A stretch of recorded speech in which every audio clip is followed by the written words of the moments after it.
Want to showcase your latest blog posts in a beautiful, organized grid on your WordPress site with Elementor, and you want to do it with a free plugin? You're in the right place. By the end of this tutorial, you'll know exactly how to add a dynamic post grid to any page, making your content both eye-catching and easy to explore for your readers. Let's dive straight in. So the first thing we need to do is install the right plugin. Head over to your WordPress dashboard and look for plugins in the left-hand menu.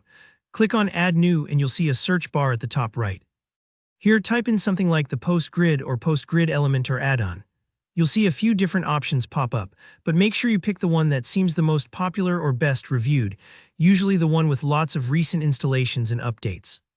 Click Install Now, and as soon as it's ready, click Activate. Now, occasionally, plugins will prompt you to pick some initial settings.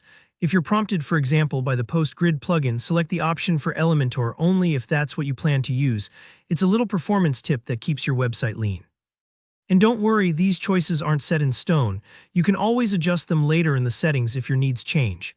Now that you've got the power of post grids at your fingertips, it's time to pick where you want to add it. Go to Pages on your dashboard and either start a new page with Add New or pick an existing one like your main blog page. Once you've chosen, look for the Edit with Elementor button and give it a click. This opens up Elementor's real-time drag-and-drop builder, allowing you to work visually right on the page.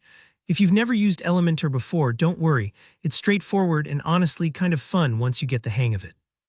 With Elementor open, you'll see a sidebar on the left with all your widgets. Use the search bar there and type in Post Grid. Sometimes the new widget might have a slightly different name like TPG Grid Layout, or it could be under a section labeled WPC Elements or maybe EA Post Grid, depending on the plugin. Drag and drop the widget into whatever section of your page you'd like. Right away, you'll likely see your latest blog posts pop up in a neat little grid.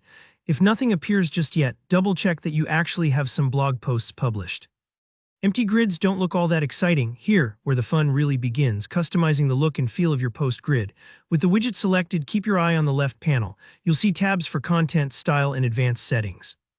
Under Content, start with the layout options. Pick a grid style, the number of columns you want across desktop, tablet, or mobile, and how many posts you want to show at once. If you've ever rearranged a photo collage, it's a similar vibe. Balance and arrangement really matter here.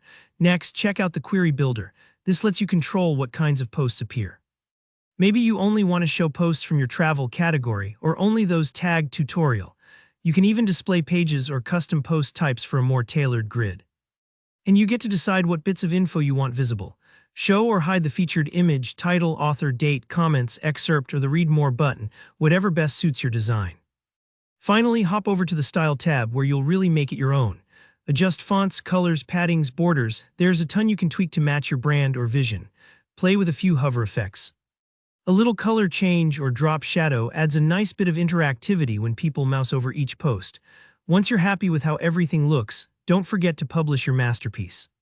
Just hit the green Update or Publish button in Elementor to save your changes and let your visitors enjoy your brand new post grid. And remember, if you want to see what it'll look like on different device sizes, use the preview mode inside Elementor. If you found this walkthrough helpful, I'd love it if you gave the video a like. Got any questions or need help troubleshooting? Drop a comment below, I do read them. And if you want more WordPress and Elementor tutorials, don't forget to subscribe. Thanks for watching and happy designing.